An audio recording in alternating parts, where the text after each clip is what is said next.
All right, I'm going to go ahead and kick things off. My name is Sid Nagendran. I manage business development for Witekio.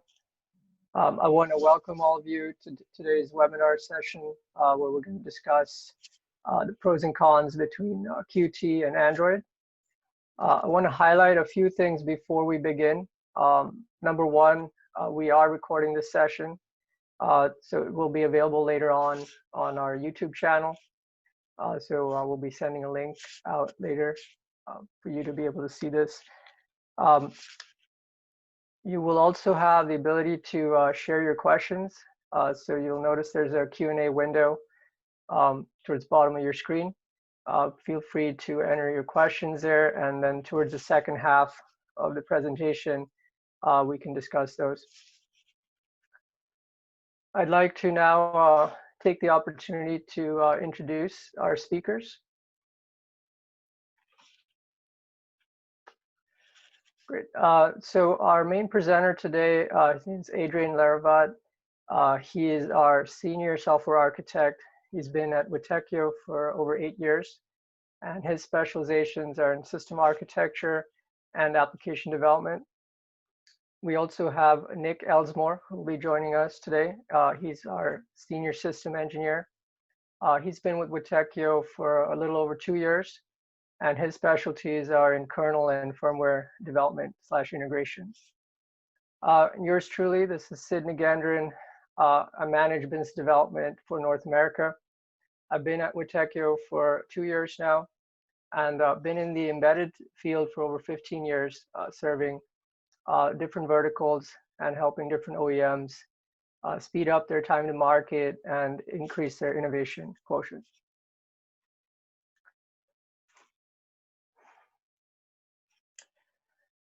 Just a quick introduction on who we are as a company. I think it gives you a little bit of background where we come from. So we are a software design services company. We specialize in system definition and software development. We have over 130 engineers between our US and Europe locations.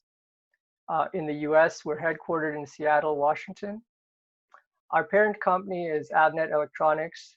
They're the leader in providing electronic components and IoT solutions, serving various end markets such as medical, industrial, specialty vehicles, building automation, so on and so forth. Witekio's key strategy is working with some of the major silicon vendors, people like NXP, Xilinx, ST, NVIDIA, and TI, just to name a few.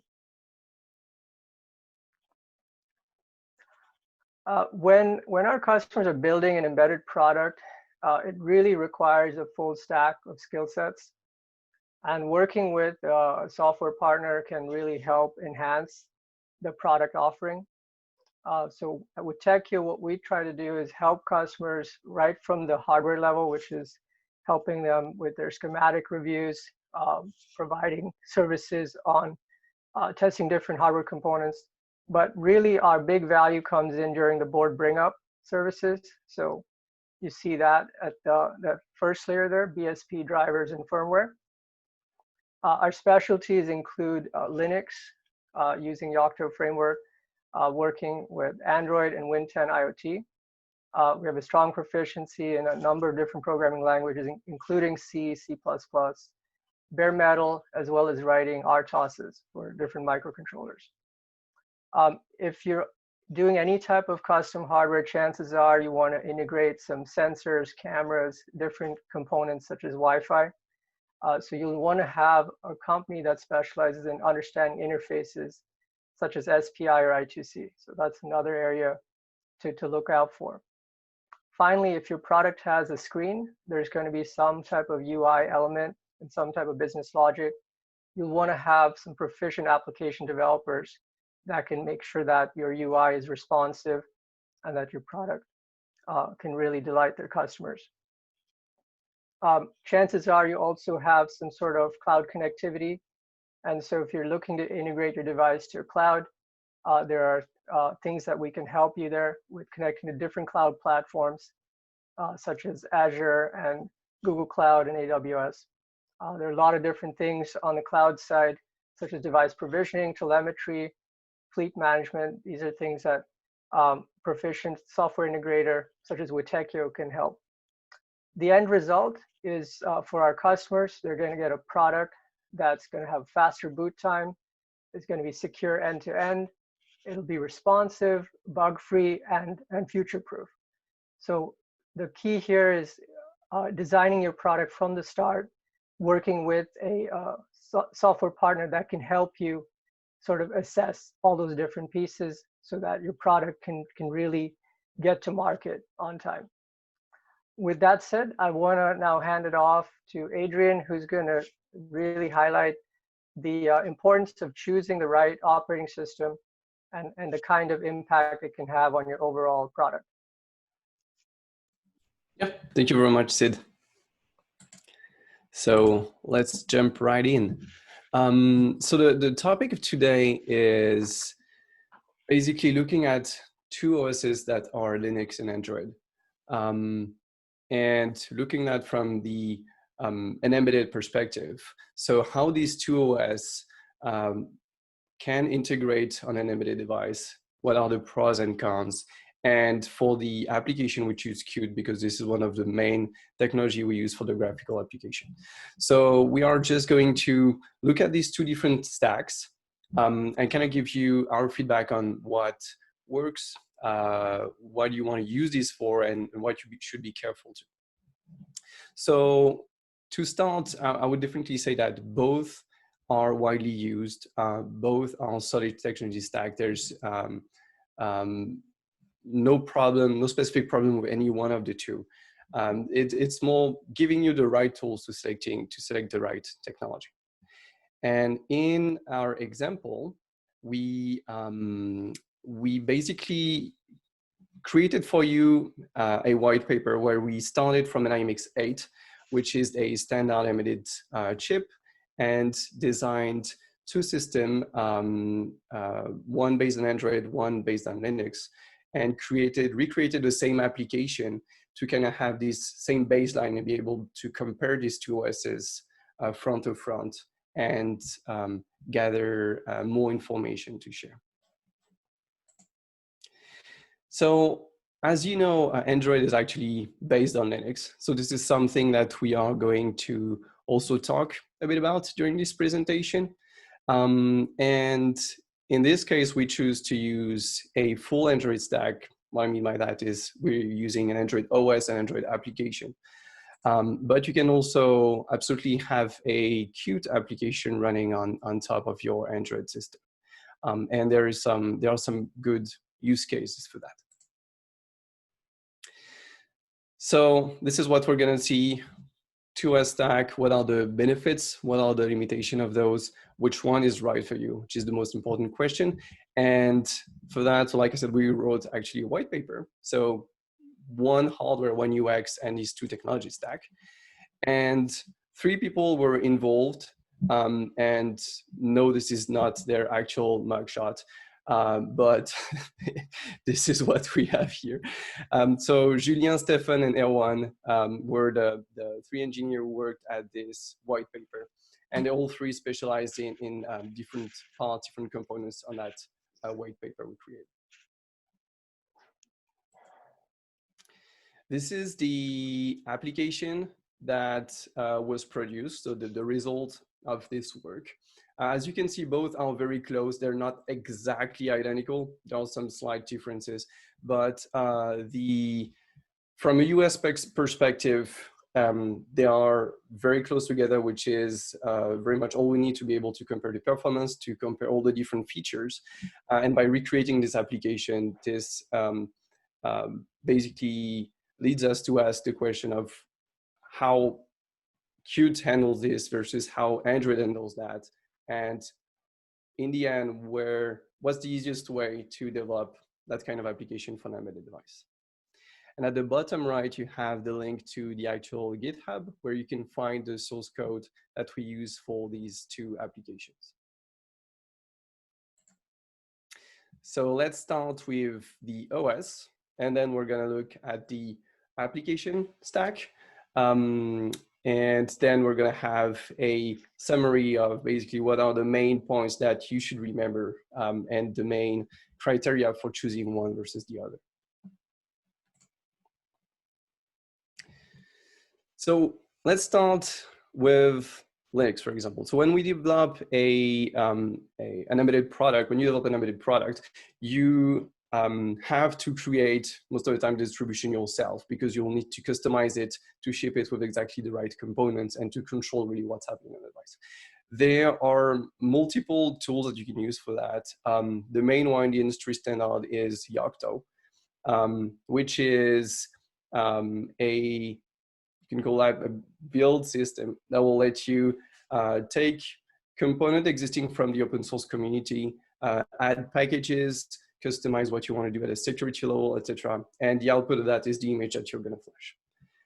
And there are other alternatives like Ubuntu Core, for example, Buildroot, which is simpler. But these are three of the main tools that you can use.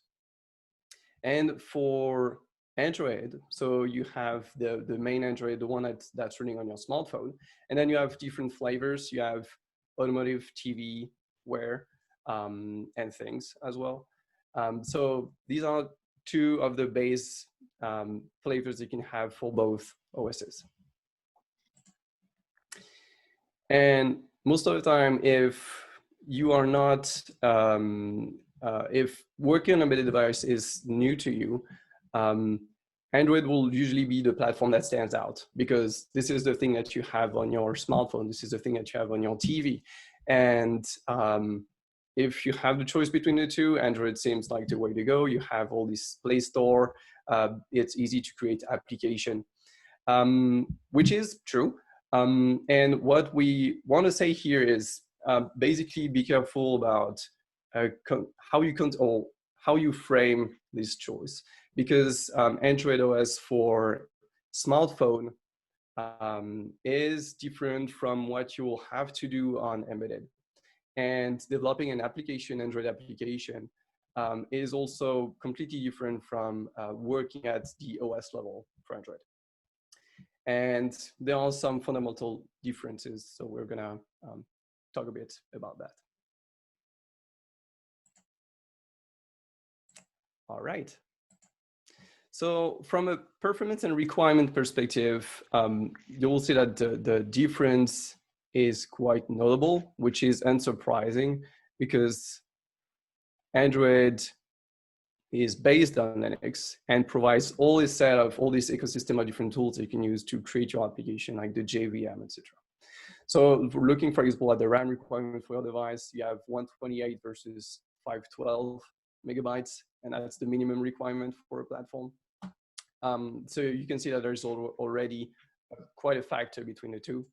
And if we continue with the storage space, there's also an interesting difference. The boot time, you can see the same thing. The performance. So here we have to distinguish between the application performance and the boot time, which is also just after.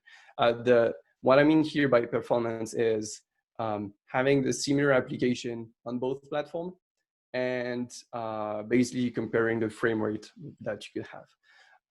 And because your application on Linux is going to rely on a much leaner stack, there's less overhead, so it will tend to run faster. So overall, applications and any task that you run will tend to run faster on a Linux device than on an Android device. For the boot time, I think that's probably noteworthy. We have the base boot time versus the optimized. You can see there is a big difference between the two. So on the left side, you have like 20 second versus 2 second optimized for Linux. And this is just you can actually go much lower than that versus 60 second and 7 seconds. There are multiple ways to approach that. So I don't know, Nick, maybe can you, would there be some key elements, like when you want to kind of look at how to reduce boot time, what would be like the things that could be done to try to kind of reduce that gap, for example? So in the Linux kernel, boot time can be optimized relatively easily. Just standard methods, moving things off into modules and things like that, removing unused components. Part of the boot time for Android is booting the Linux kernel, so that needs to be done anyway. So you need to go through that process of optimizing the kernel in the first place. In order to optimize the actual Android boot time of initializing the Android system, that's really quite difficult. Typically, you need to just use a newer version of Android. There's not really a whole lot that you can do to remove things. You can remove unused components, say if you're not using LTE or radio, you can remove the radio interface, and removing various components helps a lot. But you're much more limited in how much and what you can do on Android. Right. So yeah, you're starting with that Android override and you have to fight that for the boot time, I suppose. Yeah, thank you. So continuing, the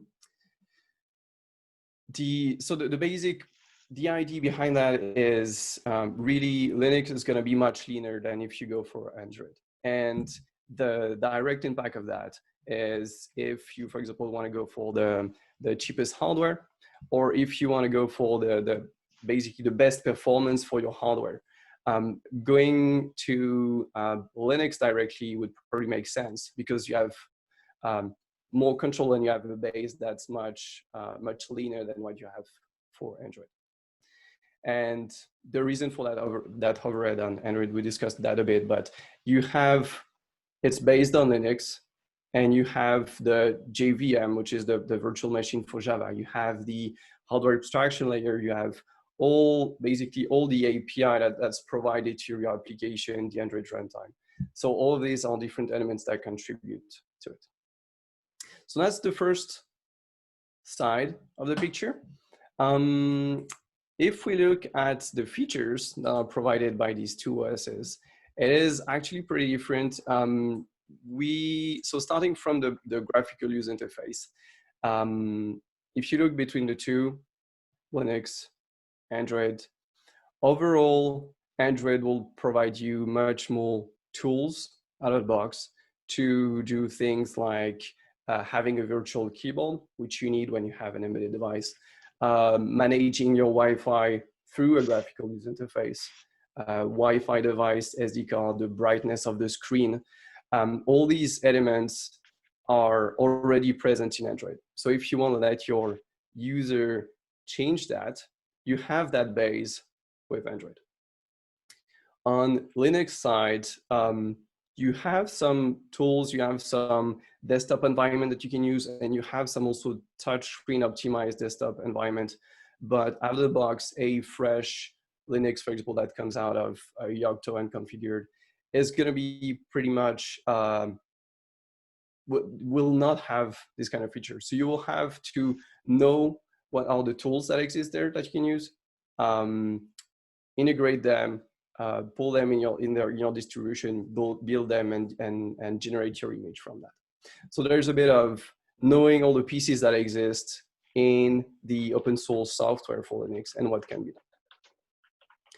done. And one other point here is the Play Store. I think we can probably discuss that right now. The little star is the exception. I will actually let you talk about it. So yes, you have the Play Store, but yeah. So the Play Store is an excellent feature of Android. I think it's a reason why many people tend to choose Android for just getting access to the massive library of third-party applications that's out there on the Play Store. But it's very difficult. It's very difficult and potentially expensive process to get the Play Store running on your platform. you need to go through Android certification with Google, which has strict hardware and software requirements. So you actually need to specifically design your hardware to meet these specifications, which depending on which version of Android you're on could be really quite strict and a difficult process to go through. Right. Yeah, thank you. So basically, if you don't have that certification, if you were planning to using the Play Store, you're kind of stuck there, I suppose. So if we continue with the development environment, from an application point of view, again, it's more or less the same comparison and the same result. You'll see that on the Android side, Android has Android Studio, and Android Studio integrates very well with Android, of course, because it was the main IDE that was built for this environment. So all the tools that you can expect will be there, and they will integrate automatically. On Linux side, if you're using Qt Creator is an obvious choice. There's also VS Code, and you do have support for debugging. You do have some support for monitoring. This is, again, like a bit the Linux philosophy. Some of that will be a bit of a manual process and might not be working out of the box. You have to make sure that your image ships with the right tools. So if you want to use debugging, for example, GDB server, and you have to make sure that you can connect to your device with the right protocol, and that all of that is authorized and working at the device level. So this can be slightly more work to make sure that this works in a way that automatically works from Android Studio point of view. The security is another important aspect. It's a big topic. It's hard to recap that with just one line, but overall, Linux is going to start again a bit less secure, not because Linux itself is not secure, but because, again, the philosophy is you will need to add the tools that you want to add to your platform, and only that. And because of that, you have to know that, for example, let's use SE Linux. Let's make sure that all the users are set up properly so that you don't have a root user, or even worse, a passwordless user on your platform. So all of this is possible. You have the tool, but you have to know what's there and to set up. For Android, Android out of the box is going to isolate all the application. It will make sure that there won't be any direct root access to your platform. So you will see that, again, here Android is set up to kind of help you, and which means basically a higher security level, taking it fresh rather compared to Linux. And there's one limitation to that. And it's, well, I suppose we'll talk about that a bit more just after, but you'll see that when we talk about updates, if you want to update manually an application on your device, which is typically what you want to do if you don't have the Play Store, on your Android device, you will need a kind of service to manage that. So, like, is it something that you can explain maybe a bit more, Nick? If people want to update software on their Android device and they don't have access to the Play Store, how can they update that? Or even if it's an application that's not published on the Play Store, how can this be updated once the device is deployed? Sure. So there's a difference in Android, just as in Linux, between updating the system, which you typically do at a partition level. When you're doing a system update, you'll update the whole partition, and so that's how the AB system works. Is you have mirrored partitions for the boot partition and the system partition, which contains the frameworks and everything. If you want to update individual applications, If you don't have the Play Store, that's going to have to be a completely custom system. You'll need to throw an application or service on there with system level privileges, which if your security is not set up properly, you've got a security exploit risk there. But basically, you're going to need to set up your own server and your own hosting for those applications, and your own versioning system and handshake and everything to determine if you need to update and pulling down the appropriate files for that update, and then typically issuing a reboot is usually the standard procedure for that. But yeah, basically, without the Play Store, you've got to handle that yourself. Right. Yeah. So this is possible. It's just, again, some work to have that, to create that yourself, which is also consistent with what you have on the Linux side. So for example, Android will provide that AB system update. So if we look at from a system point of view, which means that you have two systems side to side, and this basically gives you the peace of mind that the device should not be bricked and will be able to recover. And you have also the recovery system. On Linux, you can certainly do that. There are a lot of tools to do that.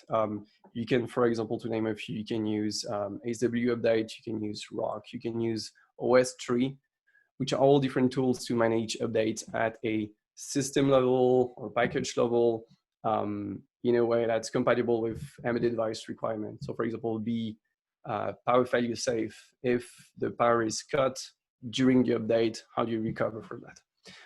So these tools let you do that in a way that, for example, APT doesn't, because APT is not meant to be used in that kind of condition. You're not supposed to pull the plug on your computer while it's installing updates usually.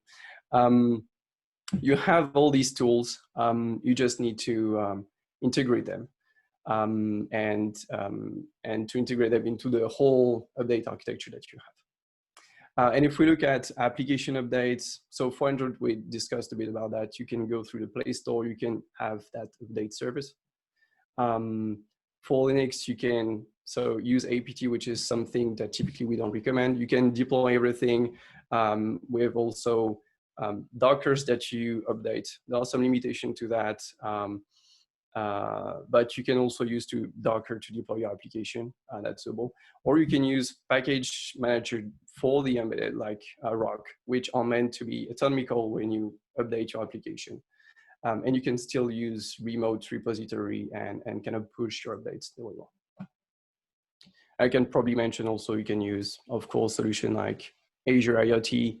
It's not the only one, but Azure IoT Edge lets you deploy packages directly on your board, and as well as the other providers. So these were the two, let's say, limitation. First one for the Play Store, your device needs to be certified if you want to be able to use it. And the second one was that during the update, you may need a root access. Configured properly, that's fine, but you can also kind of defeat the security architecture that's there by trying to modify the behavior of the system. So Android, you have a lot of tools. Linux, you do have these tools, but you have to know them and to install them. So you can see that it's pretty much the opposite of the view that we had for the performance. Now it's lean, but you don't have the tools, or it is more featureful, but it is going to be heavier to run. And we are going to look at how exactly we build and we customize this. We won't go too much in detail, but just to give you kind of a high-level view of the differences between these two setups. So for the building part, I can briefly talk about Linux. I will let you, Nick, comment on the Android side.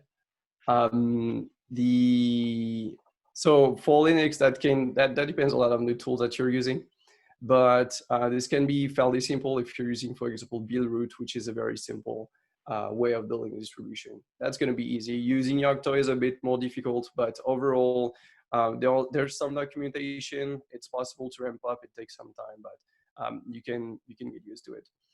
It's still big, but not as big as Android. And I suppose I will let you take it over from here. Yeah, on that point, the Android sources are rather massive. But yeah, building Android is notoriously difficult. Mostly, I mean, the build process itself is not so bad. The build system is quite well designed, actually. But just as with Yocto, you know, there's a bit of a learning curve, especially as they're in the middle of migrating the build process. So the make files the syntax is changing currently, but it's the integration of the hardware, integrating the kernel in and integrating the different HAL layers and the different modules that you need is a bit more difficult than, say, if you're using build root and you're just kind of going through and checking the box, like, give me this package, give me this package. Right. So I guess so Android just miss a few checkboxes. That's what would make it easier. Checkboxes for Android to select what you want to do. So if we look now at the customization, I think that's exactly what you were saying. On Android, it's going to be more complex, and we can give a few examples. And Linux, it's going to be much easier because the stack is much leaner. So let's say you want to do, for example, like controlling even a device from the user space from your application with Linux. You don't necessarily have to customize the Linux kernel to be able to do that. You have some tools that directly, like command line tool or libraries, that you can use from user space just with your application and control the hardware. And obviously, if you want to do that with Android, that's going to be a bit harder, because if that library, if that feature is not exposed at an application level in the Java API, well, now you have to see what exactly it would be involved to be able to make that accessible. And typically that means modifying Android at multiple layers. That's right, Nick? Yep. So let's say we have, so we can take an example, like, for example, I don't know, if you're working in a device and you need to, you have a custom, let's say, I don't know, a spy device, which could be CAN. And you want to control that from your application. So we know we can do that from Linux. How would the customization process look like from an Android standpoint to be able to kind of do that? So in order to communicate with a spy device on the board? Yep. So from an application standpoint, assuming you're working with a Java application, the correct way to do this is to integrate a driver for this device in the kernel, either write one or integrate one if it already exists, and then create a HAL module that that's used to communicate between the Java frameworks and the kernel. And then you have to create a system service in the frameworks, and then link that in with your application, and create an API in Java to communicate with that travels all the way down to the kernel level. That's the correct way to do it, that you can include your appropriate security. There are ways to get around this, but you sacrifice security to do this in terms of directly accessing the kernel through shell interface from Java. Sometimes this is done as a kind of quick and dirty way to interface with a device like this. but you're bypassing most of Android and you sacrifice security to do this. Right, yeah. So if you basically try to do things a bit in a quick or manual way, you're gonna go around all these, the security features that Android provides, which is not necessarily what you want. Thank you. So continuing with the hardware support, this is pretty much what we discussed, but if you have to add a support for a new component, like that could even be something that is not supported out of the box by Linux, maybe because you don't have a driver. You can potentially do that from user space if it's something as simple as a spy device. You may have to create your own driver for that, but you'll have to integrate only that driver at a Linux kernel level. So overall, it's easier. And for Android, that's exactly what we discussed. You'll have to support that at a kernel level. But if you want to do things right, you have to integrate it also at all the different layers that expose it to the Java application. And if you take a shortcut, you're going to basically bypass the security and features that Android provide for you. By the way, so I know we have a few questions. We're going to have a Q&A session at the end, definitely. So we're going to be answering those just after. Thank you. In terms of security updates, it's going to be easier to integrate all the upcoming changes from the mainline kernel. So they tend to be more frequent for Linux and less frequent for Android in the way they are deployed. For the OS and the community, which is an important thing when you want to contribute to a new project. The community is definitely larger for Linux and Linux embedded, and probably the same for the documentation. There are much less people who are working on Android OS for embedded device, so finding help can be a bit tricky. And the documentation that's there is, so the documentation is going to be mainly for the application and not necessarily for the at an OS level. And I know we discussed that, Nick, and apparently this is improving, right? Yeah. I have a couple points on these last two. Sure, yeah. So the updates and the documentation. For the updates, so as I discussed before with the example of accessing a spy device, in order to extend the functionality of Android to interface with a new device that Android isn't already designed to interface with, that device type, you have to modify the frameworks. So you actually are going to have to modify Google code. So you'll have to fork a Google repository and include that as a modified repository in your build. And the more you do this, the more difficult it becomes potentially to apply Google security patches as they come. This is true in the kernel as well, but this is more common in the kernel, I think. And so people, engineers have an easier time handling this because this is more of a day-to-day kind of thing. But in Android, this can be a kind of a long process to apply a set of security patches if you have a moderately to heavily modified framework. Right. On top of that, regarding the documentation, you go and you Google Android documentation for this API or this API, or how to get Android Wi-Fi working. You're going to get a bunch of documentation, but it's all from the application standpoint. And that goes back to the point about Android having a much larger awareness. There's a very large community of Android application developers and a very small community of Android BSP developers. Right. And the documentation is getting better, but is really not anywhere near the same level as it exists for Linux.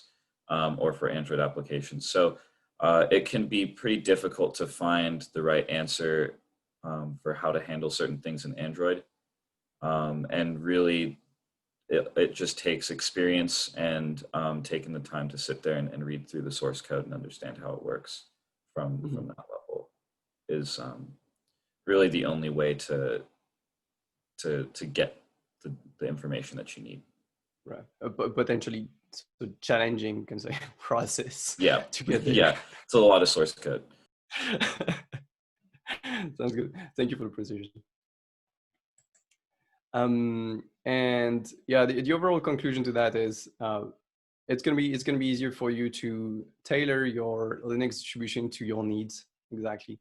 Android do have some customization option. We can, for example, name the kiosk mode, which lets you run one application full screen and kind of disable some of the feature that you have on your Android phone that you don't want to show.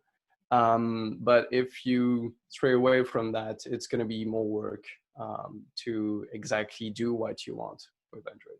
So typically you'll have to just work around that. And if you look at a recap of both, you're probably going to be wanting to go with Linux. You have low hardware. You want to have hardware that's basically cannot support Android. In that case, you definitely have no choice. But you have, if you want to have lower hardware requirements, Linux is the way to go. Or if you want to just to have something that's easy to customize, just be aware that off-the-shelf it's going to have less features, and it's just off-the-shelf. You just have to kind of basically ask around and know what are the different pieces that you can use for the update, or to be able to have a graphical user interface maybe, and integrate that. And on the Android side, you have all these nice off-the-shelf features, higher hardware requirements, of course, and it's going to be more difficult to customize it if you have a setup that doesn't fit exactly what Android is using.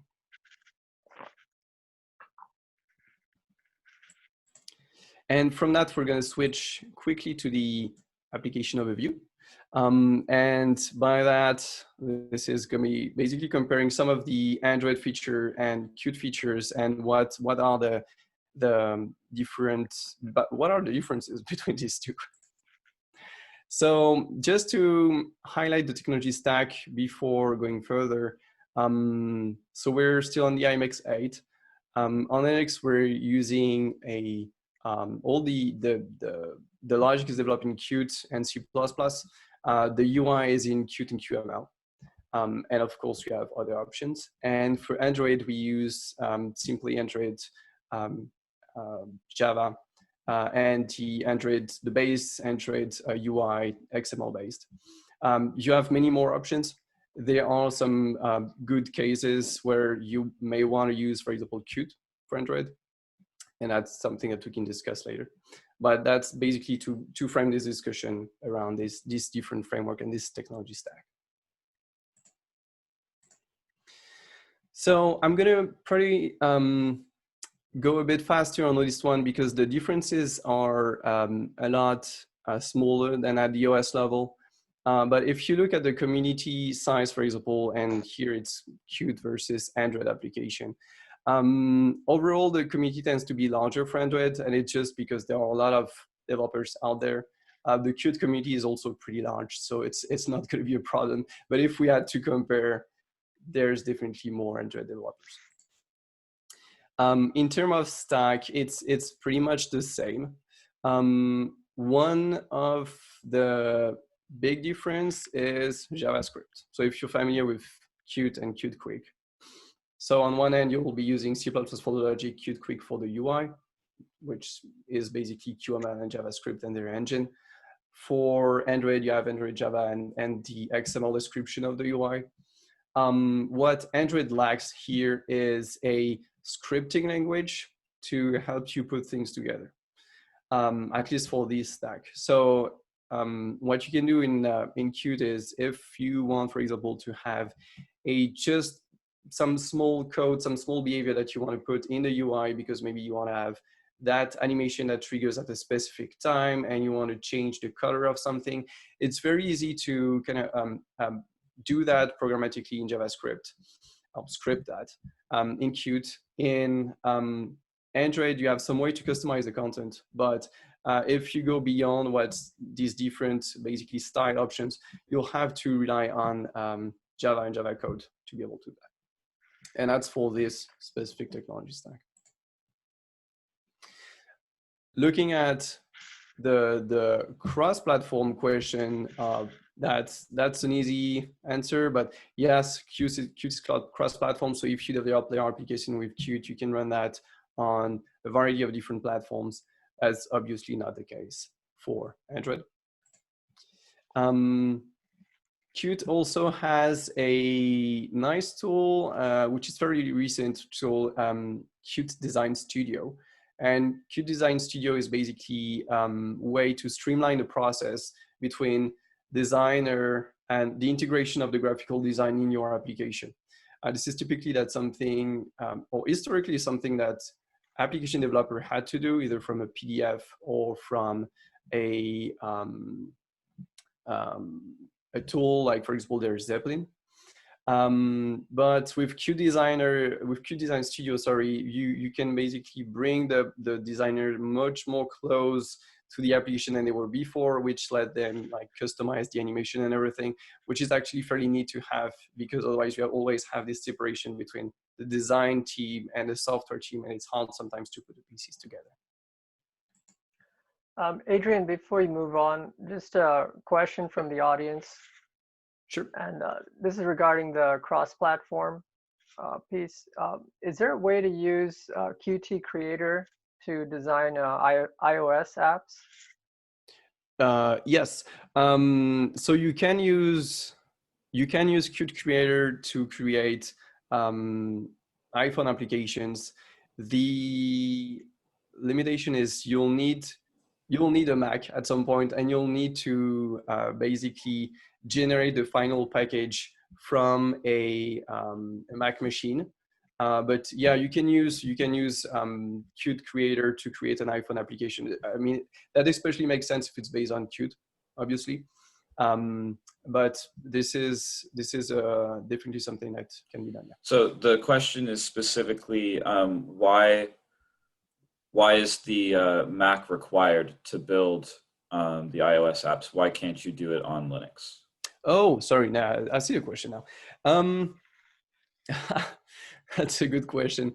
I'm pretty sure it's for just a question of propriety, intellectual property, and the fact that the compiler that has to be used to bundle the application can only be available. It is provided by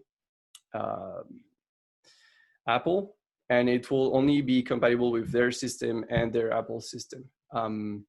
That's to me, that's the only reason. It's just they have this tool, and the tool to compile the final application, all the tool chain that they need is provided only for their system, and they don't really have a, I guess, incentive to make that available larger on different platforms. So yeah, that's to me the main reason. Just the propriety or the ownership of the tools that are required to compile an iPhone application.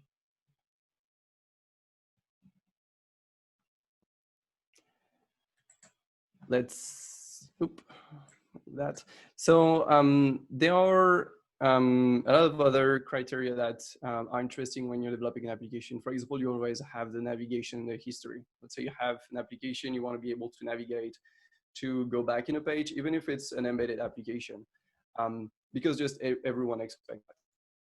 And this is something that, of course, exists for Android application and also exists with Qt. So Qt, the component is named Stack View. Another thing that's important is how do you create and compose that UI? So you have layouts that kind of usually position and resize component. You have position that just place them on the screen. You have views that ingest a model. All of these, again, you will find on both platforms. The only difference is going to be that Qt Quick has that scripting language, so JavaScript, that lets you just do a bit more, and is very convenient in some situation. But overall, you have all the same similar tools and functionality for graphical user interface composition. File browsing, you have it. That's going to be a file dialog on one end and just the standard Android file dialog on the other. File manipulation, that's exactly the same. The data model, it also exists in both situations. Qt is maybe a bit more flexible there in a way that it lets you create proxy models that you can use to pre-filter or pre-sort content before showing it on the screen or using it elsewhere. But otherwise, you're going to find the same feature for using models.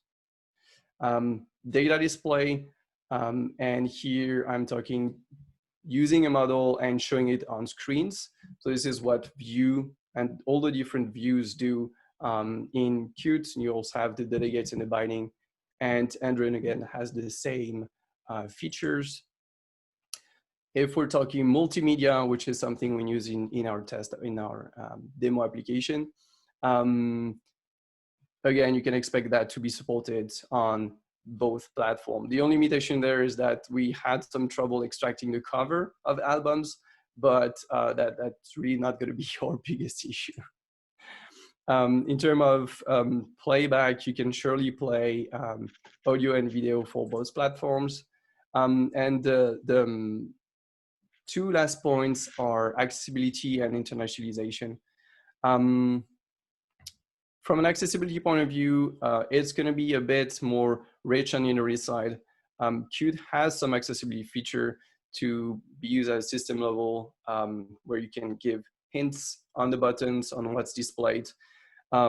Where Android shines is that you can really go a step further and, for example, completely use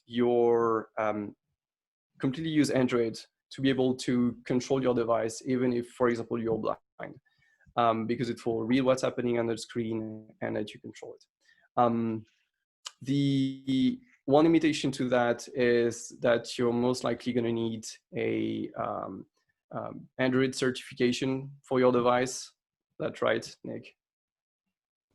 Yeah, some of those, so some of the basic accessibility features are shipped out of the box on Android, reading back text and things like that. But in particular, if you want access to, say, Google Assistant or the transcription, the voice recognition and transcription, that typically requires certification because it runs off of Google mobile services, which is what you really get from the certification. Okay. And looking at the internationalization, you'll be able to translate your application, no problem. The slight difference between the two is Qt has a nice tool for translators, which is called Qt Linguist. And Android is slightly easier on developers in a way to integrate the translation or different approach. But overall, you can definitely expect your application to be translatable, if we can say, into all different language and not only Latin language, of course. And if we take a look at the development environment, and that's the last part of this comparison, again, you have two good options. You have Qt Creator on one side, you have Android Studio on the other. I'm going to say pretty obviously, Android Studio integrates a bit more easily with Android devices in a way that it will present you some metrics about what's happening on the system, so like the CPU usage, memory, and let you monitor that in a way closer than Qt Creator does. Same for the system logs and everything. That being said, Qt Creator is also a great tool, especially if you're doing, like, for example, Qt Quick. You have a lot of profiling options as well, and the only difference here is if you're doing embedded, sometimes configuring Qt Creator or configuring the device to integrate properly can be a bit tricky, but overall, there are two very good options. And And so this is now basically the recap, all of that, trying to give you the elements, the differences, what make one choice better than the other. And the first, starting with Android, is basically go with Android for your device. If you are developing a smartphone, that I'm probably shouldn't even have to say that, that goes without saying, obviously. But if you're developing something, let's say that is very close to what you have on the smartphone in terms of user experience, or if you want to reuse the tools that are there, or optionally, if you have, for example, developing a car dashboard, TV, wearable, because Android also does have different flavors for these. Or if you need to use the Play Store, we discussed that a bit with Nick. In that case, you do need the certification, but if you need the Play Store and if you want that ecosystem, that's of course one great way to have it. And if you do plan to use the user experience of Android, so what I mean by that is if you want to keep like some of the dialogues, how that looks, etc., on your device, that's perfect. If you want to completely overhaul that and change absolutely how that looks, this is going to be a bit more tricky than just reusing it directly. And the bullet points were, so easier application development, it's not a big difference, but easier application development, great integration with Android, and this is only logical, a rich OS graphical interface out of the box because you have all these tools from Android. And the cons were the hardware requirement, and that can be a big one, and the difficulty to customize the operating system. And for Linux now, and in that case, Linux and Qt, if you are developing anything but a smartphone, obviously, if your hardware is unsupported by Android, and by hardware that could be your chip, that could be some of the peripherals you have, if they are not supported out of the box, it's still possible to go that route, but expect some work, some heavy work to just bring that up, because it won't be only at the Linux kernel level. If you want to provide full support for that, it will have to basically impact and add that feature at all these different levels that Android has. Another reason to go for Linux is if you want a high performing solution. You have a like smaller hardware, or you want to like run computation and have the best performance possible, that's going to be much easier with Linux. And the last is if you want a fully customized user experience. So if you're using Qt, you just recreate everything from scratch, so the sky is the limit. So of course you can really create your full custom user experience from that. And on the plus side, there was the application development. That's also easy, though you have to just make sure you have the right tool. It's going to be cross-platform. It's going to run on smaller hardware. It's going to be easier to customize. You just have some less feature. You have to know the building bricks that you want to integrate. And this is all for this comparison, really at the end. Yeah. We'll be ready for the questions. You can find the white paper on our website, and you have all the links here as well.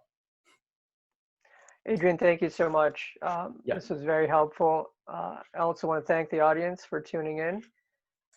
We will plan to share the presentation with you. There will be a link provided to everyone that attended today. If you have any other questions, you can see there's some resources here you can access. If you need to contact us, we also have our email address on the presentation. And yeah, with that, we will conclude today's session. And once again, thank you for participating.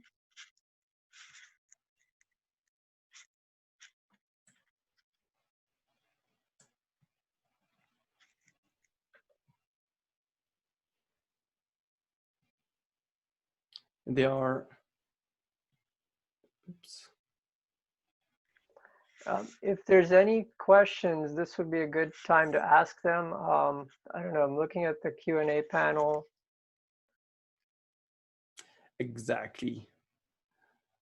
This is what I was looking at.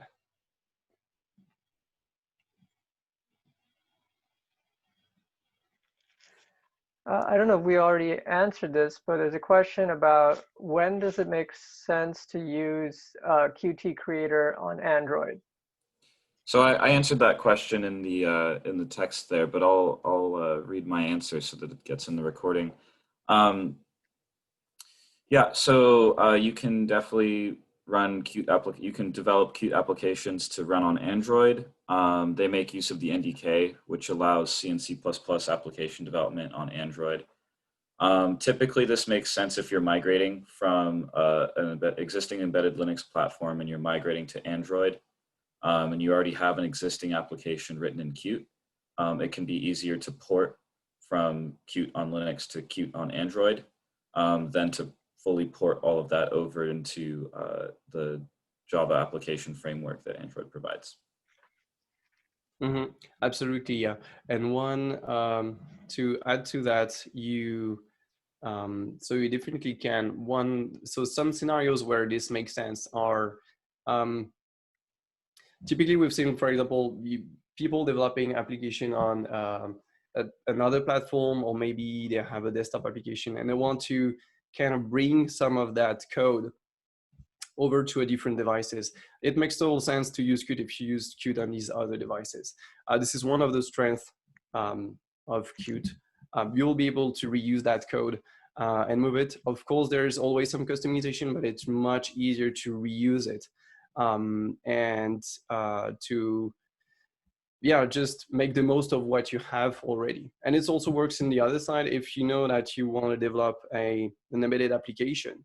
And in future you plan, for example, to have, let's say, a PC application to go with it, or another way to extend that's not necessarily Android, then Qt is one great way to, again, be able to reuse some of the code, and especially the graphical part and all the graphical elements that you would have created. Yep, thanks, Adrien. We have another question here too, asking if we have any tutorials on giving assistance on developing Android applications using Qt.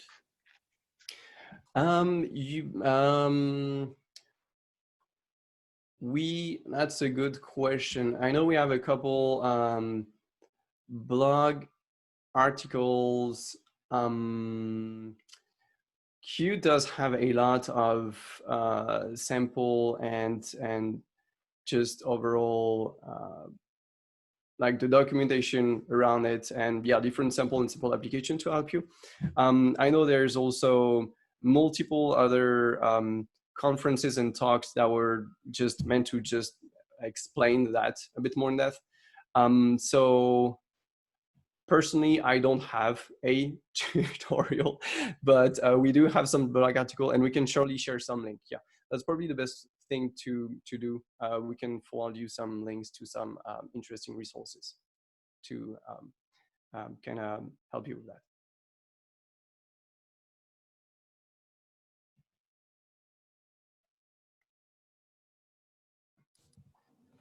And there was one question. Is it a good path to prototype using Qt on Android first, and then migrate to Qt on Linux for product, and any risk that you see? So prototyping on using Qt on Android and then migrating. So it's let me frame it like that. It depends what you have. If you, for example, want to develop on an embedded device and you know there's already an Android distribution and it works out of the box and not necessarily for Linux, or there's more work, this can be one way to go. And this will help you mainly make sure that you use the proper resolution and that you can basically experiment with the device itself, the touchscreen and everything, in a way that will be identical to the end product. So it does make sense if your device already has Android support. If not, It is possible to use just like your smartphone, for example, if the ratio or if this is similar and you want basically experiment with the touchscreen, everything. You can create a Qt application for Android, use it on a smartphone or tablet, and can experiment with that. And it does work. And that will give you that basically feeling of having the device and being able to experiment with that. So that can be a step for prototyping. Even if you don't have the hardware, you can just use an Android tablet and do that, for example. And I would say the last thing is, if your target already supports Linux, it may be just faster to just build the distribution or build the image and put it in there and make sure you have Qt. Most of the time, Qt is pretty easy to integrate on Linux devices, or it will even directly ship with it. So really the deployment process can be very fast. And in terms of risk, as long as you know the resolution that you have, the only risk is to kind of get the resolution wrong if you're not on the final screen and having to redo part of that. But otherwise, Qt will provide you the same tools, the same components, and you will be able to reuse those directly on Linux if you don't use Android-specific components.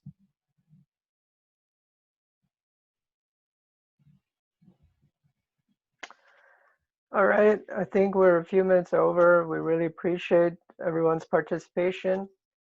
And if you do have any follow-up questions, we have the links and the emails address that you can send your questions to.